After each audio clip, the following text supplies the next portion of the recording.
A young man is living an ordinary life at his uncle's place, playing video games, having average goals and desires of living life to the fullest, when one day, a letter from Castle College switches everything up for him, as he ends up walking down the legendary road of the clash against dragons by a twist of fate. Two siblings are at a table inside their traditional Chinese house, where they are discussing the matter of what would happen to them if they end up dying. While the younger sibling is really curious, the older one tries to convince him that even if they do end up dying, that would not be the end for them. Even though the two look human, they are actually skeptical of humans, and the older brother warns the younger one to be careful on his way out. Worrying for his sibling leads the older brother to head outside, and we witness the absolute catastrophe as the younger sibling, Constantine, is found to be dead with a spear in his chest. This whole vision turns out to be a dream of our protagonist Lu Mingfei, who is your average young man and a video game enthusiast. Mingfei was in a usual gaming session when he got a random challenge request from an account named Nono.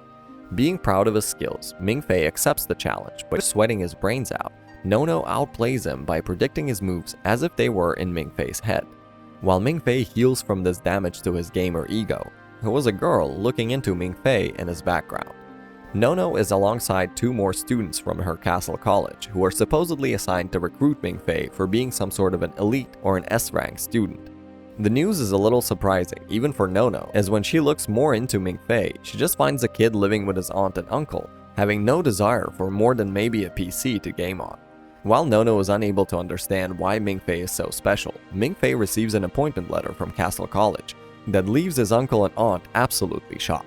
Mingfei is blown away after he reaches the building where the scary interview is supposed to be held at, and he heads inside to find some more contenders alongside his crush, Chen Wenwen, or Winnie. Mingfei assumes that he is just supposed to fill a seat in the interview, and he directs his attention towards Winnie. Mingfei's turn comes up, and he answers some unexpected questions about superpowers and human existence that don't make that much sense. Mingfei just assumes that he is being toyed with, and leaves to meet up with Winnie. After our protagonist leaves, Professor Guderian from the college storms into the interview room with Nono and just goes wild about somehow recruiting Mingfei for the college. When Guderian is prepared to go as far as begging, Mingfei is securing an opportunity to hang out with Winnie before her graduation. Mingfei is heading home assuming that he failed the test, but he is left shocked when his family had received a call for lunch as the guy had been somehow accepted. Despite the confusion, Mingfei goes along with the flow when Guderian mentions a note from his mother. The naive and cheerful Mingfei suddenly looks empty and he leaves to read the note in a secluded place. The kid bursts into tears when he reads the note and finds out about how his mother doesn't really love him or miss him. Mingfei is approached by Nono, who tells him to read signs as he was crying in the female restroom. The feast continues, and Mingfei remarks how he wants to think about joining Castle College, which makes his guardians really angry. Mingfei is acting weird for everyone else, but Nono yet again lands on the bullseye when she reveals that Mingfei is refusing because of him having a crush on a girl. Mingfei realizes that this girl was the Nono who challenged him the other day, and later he is on a rooftop reading texts from Winnie for the next day when he tells himself a fictional story, basically how he wishes for Winnie to be his lover. The guy's dream session is interrupted by Nono, who is right beside him. Nono tells him to just go for it and confess on graduation day, after she makes fun of just how lame and boring Mingfei is acting for someone who is in love.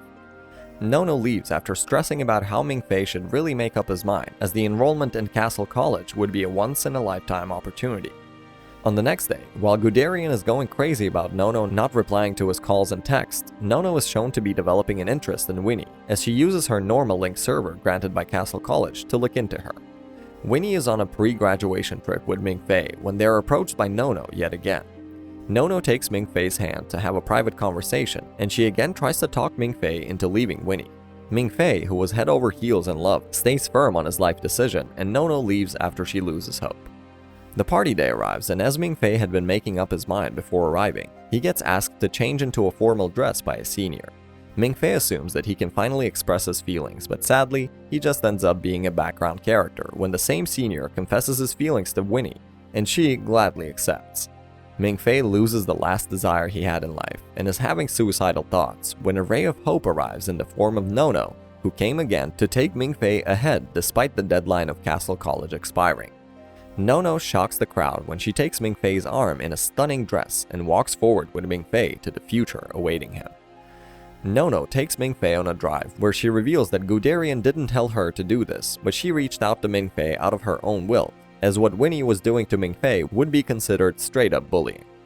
After finally feeling content for a moment, courtesy of Nono, Mingfei takes his phone to make his enrollment official, letting the whole system know that an elite is on his way.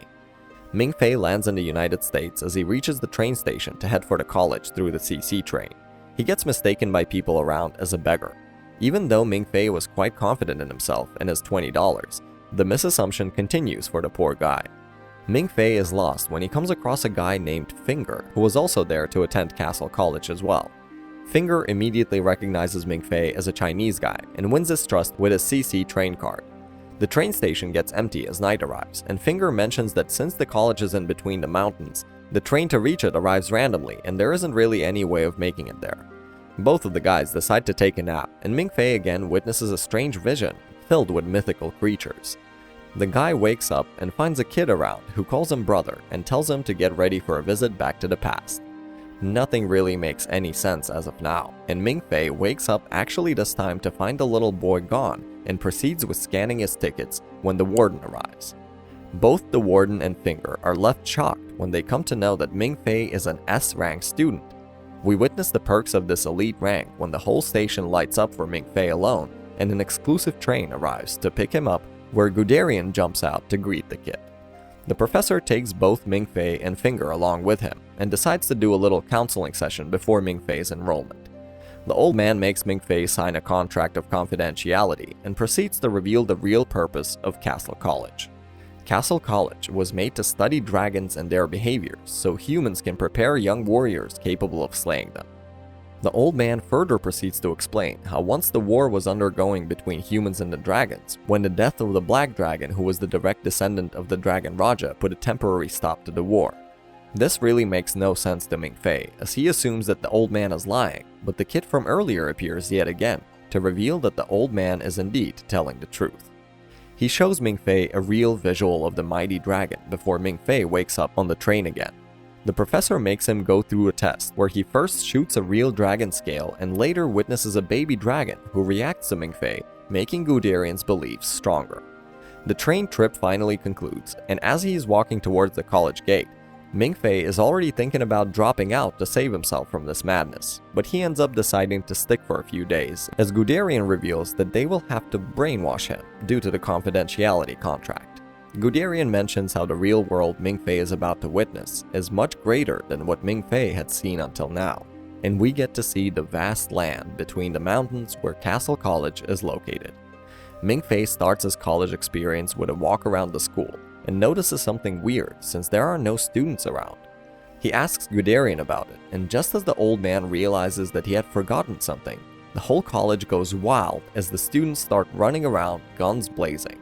Bullets are being shot at from every single possible direction, and Mingfei, who was already scared, gets even more terrified when Guderian receives a bullet as well. With Guderian dead, Mingfei is looking around at two of the most talented guys from the college, going all out in a sword battle, when suddenly Nono jumps in front of it.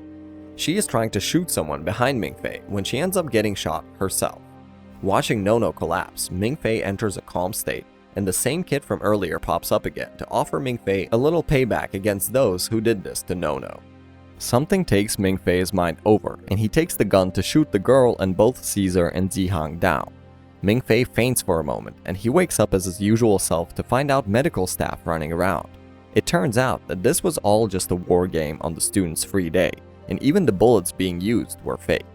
Another professor named Manstein gets mad at the kids and is trying to complain to the principal, but the principal seems to be a cool man when he offers to join the students on the next war game. The principal is impressed with Mingfei as he defeated both prodigies of the college on his first day, and Mingfei finds out that literally every single student has a problem with him after finding out about how he is an S rank.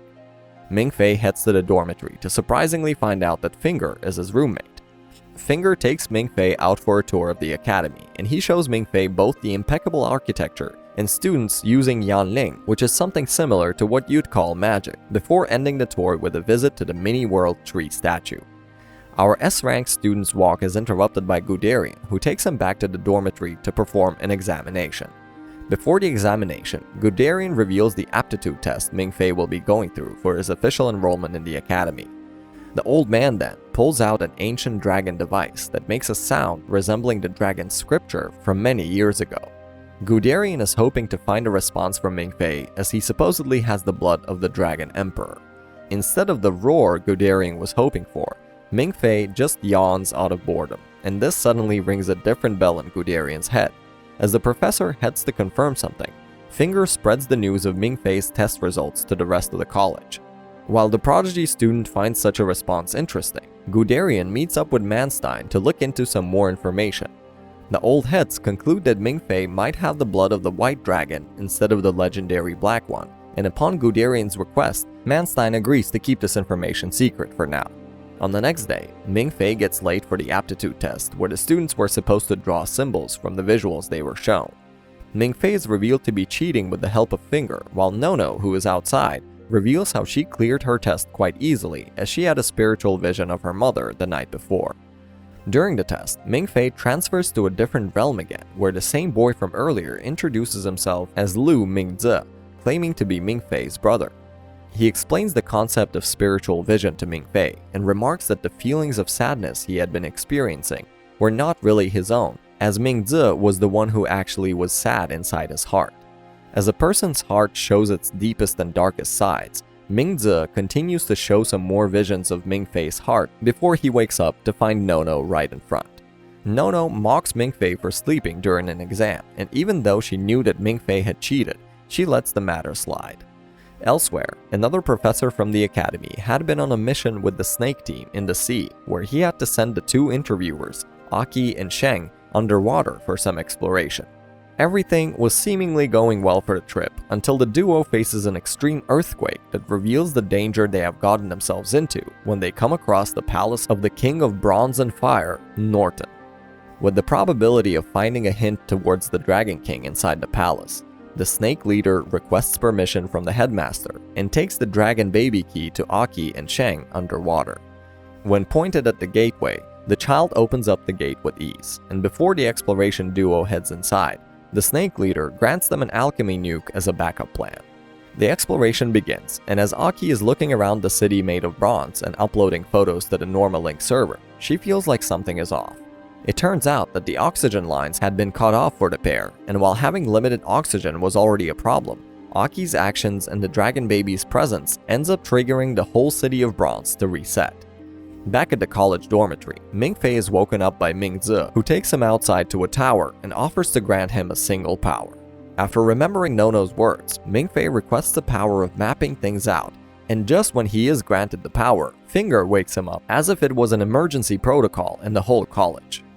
All capable students assemble, and Commander Schneider explains the situation to them as they now need to figure the escape route out while Aki and Sheng only have 20 minutes worth of oxygen left. All the students start going at it, and while they are sweating, Ming-Fei notices a usually calm blonde girl trying hard as well. Ming-Fei decides to give the task a try, and with his new ability, he manages to find an escape route after only hitting a few buttons. Despite Ming-Fei's efforts, detecting a way out gets really tough for the underwater team, as the area around them is constantly changing. Sheng ends up receiving a blow before the pair manages to catch a little break. The snake team on the ship uses the dragon baby to locate a route for the exit through the city. After finding out that the escape route is straight down, and that the pair has about 3 minutes of oxygen left, the leader determines that they should be able to get out with the air they can hold in their lungs. The leader leaves it to Sheng to safely return, and he is really happy about the mission being sort of a success, until he realizes a fatal mistake he had made. The leader heads for the deck and is hoping for a miracle, as the two kids had to swim to the surface after leaving the city as well. After a long wait, somehow Aki ends up coming to the surface, and she bursts into tears while breaking the news of Sheng's death. Sadly, even Aki doesn't manage to get back to the ship, as the crew is attacked by a dragon who drags her into the water to take her life. The leader goes berserk after watching this happen, and he decides to take the beast on. The snake team manages to blow the dragon up with some explosives, but it turns out that explosives aren't enough, as the dragon kills the team leader's female assistant with a vicious strike in the back. After suffering many frequent losses, the leader tried to fight back with all the ammunition he had, but they had to flee back to safety. The Snake team switches plans and draws the dragon towards a safety gate nearby, where with the help of the dragon baby, the Snake leader manages to kill the dragon, but at the cost of his own life. Back at the college, the headmaster calls the students and lets them know about how the ship was technically safe and that the mission was a success. After the calamity has been settled, Ming Fei is approached by Di Heng later, who offers him to join the Lionheart Association to take his place as the president in the future. Ming Fei comes to know about the death of his friends when a bell rings at the college and the students pay respects to those who left the college. The chaotic day wraps up at the college, while back at the ship, the headmaster is having a word with the Snake leader, who tells him to guide Nono from here on as his own life finally fades away. The new path Ming Fei has chosen seems to be filled with many more such cases, as the guy keeps heading forward with no idea of what's upcoming. And that would be it for today's recap. Let us know if you'd like to see the part 2 in the comments below. Like and subscribe if you guys enjoyed it, and we'll see you in the next one. Peace.